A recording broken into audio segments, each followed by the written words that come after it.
Falando de mamografia agora, tá? Otávio, quando que deve ser feita a mamografia na mulher? O SUS recomenda que a mamografia seja iniciada aos 50 anos como um exame de rastreamento, tá bom?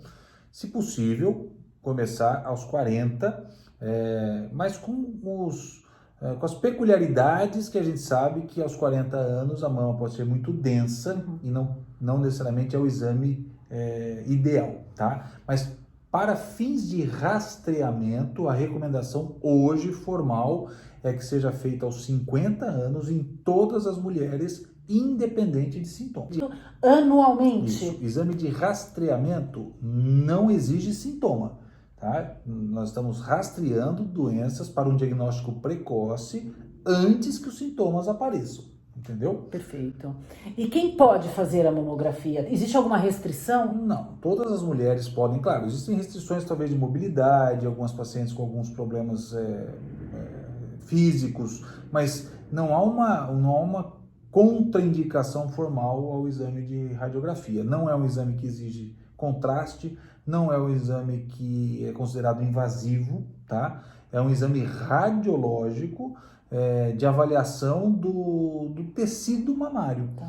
E alterações nesse tecido são facilmente detectadas e avaliadas por um radiologista especialista em imagem mamária e graduadas num score para decidir se é uma mama com achados benignos ou se existem achados que devem ser investigados até com biópsia, dependendo do caso. Tá certo. Então, se achar alguma coisa, normalmente vai para biópsia. Isso, nem tudo que é encontrado precisa ir para biópsia. Tá. Tem achados, são considerados achados benignos, que não precisam ser biopsiados, ok?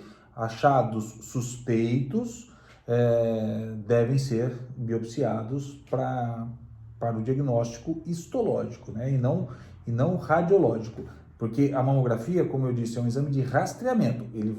Ela vai mostrar se existe ou não alguma alteração naquela mama que precisa ser melhor investigada. E a investigação seguinte é a biópsia. E existe algum malefício em fazer a mamografia? Não, por não ser tem. radiologia? As Não, mulheres, algumas têm medo tem disso. medo, é lógico. Claro, qualquer exame radiológico abusivamente traz riscos.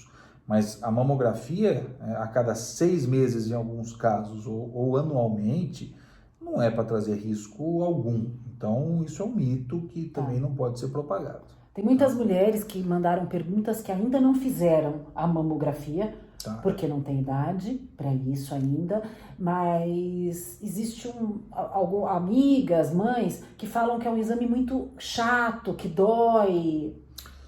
As mulheres, isso depende um pouco da sensibilidade de cada uma, né? Mas as mulheres relatam realmente um certo desconforto para fazer o exame. Mas não é para ser um exame doloroso, né? Ele é um exame radiológico, uma compressão mamária, uma radiografia da mama comprimida.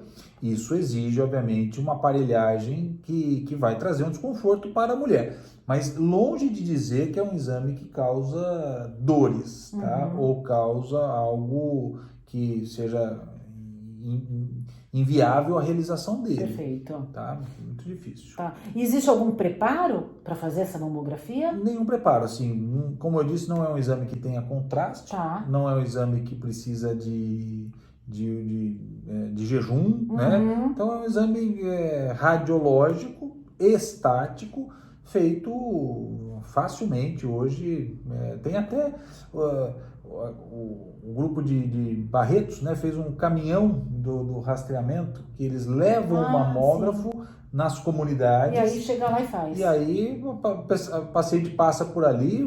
Tá indo trabalhar, tá voltando do trabalho, já faz a Exatamente, mamografia sem preparo nenhum. Exatamente. Entendi. E em relação ao período menstrual, antes ou depois da menstruação, no meio do ciclo, também tanto faz? Isso pode interferir um pouco na característica da mama, né? Naquilo que vai ser visto pelo exame, mas tanto faz. O exame pode ser feito em qualquer fase do ciclo. Talvez em alguns momentos do ciclo a mama esteja mais sensível e aí não é recomendável que se faça pelo desconforto que a paciente vai ter. Mas não há uma necessidade de se fazer especificamente em algum momento do ciclo. Tá certo. E esse exame deve ser feito anualmente, mesmo com mulheres que venham com a mamografia sem nada? Idealmente esse exame deve ser feito anualmente, tá? E, claro, quando a gente fala, de novo, numa medida de rastreamento público, populacional, leva-se em conta custo-benefício.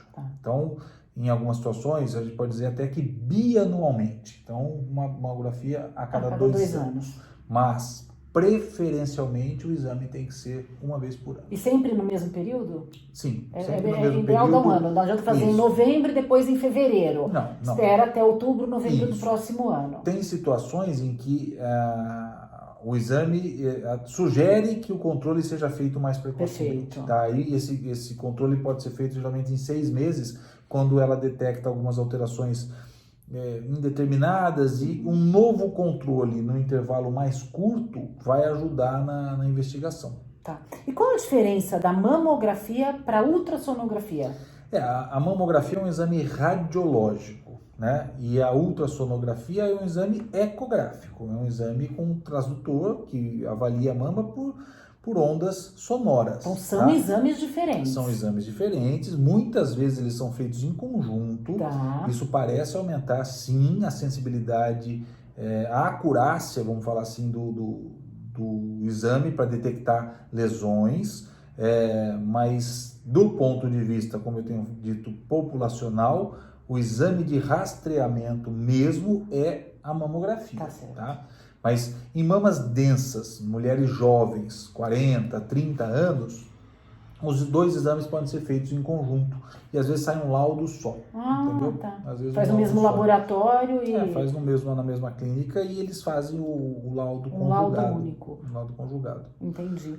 Tá, e qual é a importância de toda essa conscientização do Outubro Rosa, de câncer de mama, do diagnóstico precoce, da mamografia, que é um exame de rastreamento? Eu acho que as pessoas precisam acreditar que a mamografia salva vidas.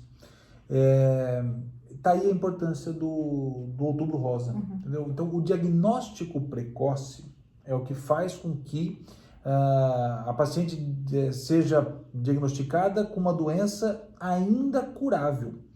E quando a gente fala que mamografia salva vidas, isso significa que ela é capaz de detectar tumores tão pequenos que eles não são detectáveis à palpação nem da paciente e nem do profissional de saúde, tá? Porque às vezes existem lesões milimétricas que não são acessíveis ao toque, mas a mamografia é capaz de detectar, a biópsia vai dar nome a esse nódulo, e se for tumoral ou se for um câncer, ele vai ser retirado, né, da melhor maneira, caso a caso, mas é por isso que ela salva vidas, porque ela detecta doenças absolutamente precoces, com chances maiores de cura, e isso faz diferença. Então, diagnosticar um nódulo na mama com 3 centímetros ou com 0,5 centímetros tem impacto, dá muito impacto. É interessante também que se fale o seguinte: muito tempo atrás a gente ouvia falar somente do autoexame, né? O autoexame é importante, claro, mas ele não substitui as consultas rotineiras e não substitui a necessidade de se fazer a mamografia. Porque o paciente, né, o leigo, consegue detectar lesões com 2 centímetros, mais ou menos. Uma mão experiente, né, de um ginecologista, de um mastologista, consegue detectar lesões menores. Mas lesões milimétricas, só mamografia. Nem o especialista. Nem o especialista. Depende da localização, às vezes não é nem acessível. Perfeito. Entendeu? E a mamografia é o único exame de rastreamento? E sim. Assim, de forma populacional, é a mamografia, tá? Para situações específicas, para populações de mais alto risco, com chances de uma doença hereditária, aí se discute até rastrear com ressonância magnética, mas longe de dizer que a ressonância é um exame para ser utilizado de forma populacional. Então, eu acho que assim, o que a gente tem lido muito e que eu tenho visto é que muitas pessoas, por causa da pandemia, né, do coronavírus, atrasaram os seus exames. Sim. Porque estavam com medo de ir no médico. O que você pode falar sobre isso? Não, isso é verdadeíssimo, né? A pandemia, né, nos deixou em casa, necessariamente em casa, diga-se de passagem, mas afastou os pacientes das suas consultas rotineiras. Então, é até de certa forma esperada um aumento na taxa de diagnósticos de doenças oncológicas em fases mais avançadas. Daqui para frente. Porque grande parte dos diagnósticos acabou ficando represado. Isso não vale só para a mama, tá, né? Isso vale também para outros tumores, cólon, estou citando aqui aleatoriamente, pulmão e por aí vai. Porque tirou as pessoas do médico, né? Elas ficavam com medo, muitos médicos até desmarcaram, porque não era... Exatamente, porque assim, era necessário, né, esse distanciamento, foi necessário, mas agora as coisas vão voltando a uma normalidade e muito provavelmente nós vamos acabar diagnosticando doenças que passaram, vamos dizer, batidas, porque acabaram se desenvolvendo bem nesse período da pandemia. Entendeu? Infelizmente, né? Bom, a nossa ideia aqui é desmistificar, descomplicar um pouco a oncologia. Eu vim tentar ajudar um pouco, porque as perguntas estão aparecendo, eu estava dando conta de respondê-las todas, então eu estou tentando formatar isso para ajudar vocês. Espero que todos gostem desse formato, e dúvidas, sugestões e críticas pode mandar aí no direct, tá bom? Um beijo, gente. Obrigada. Obrigado, gente. Eu prefiro assim, eu me sinto mais à vontade falando assim, que às vezes vem uma pergunta na caixinha, eu fico com vontade de responder, mas parece que eu estou respondendo para a tela, e assim eu consigo me sentir mais à vontade para fazer as respostas, tá bom? É isso aí, obrigado.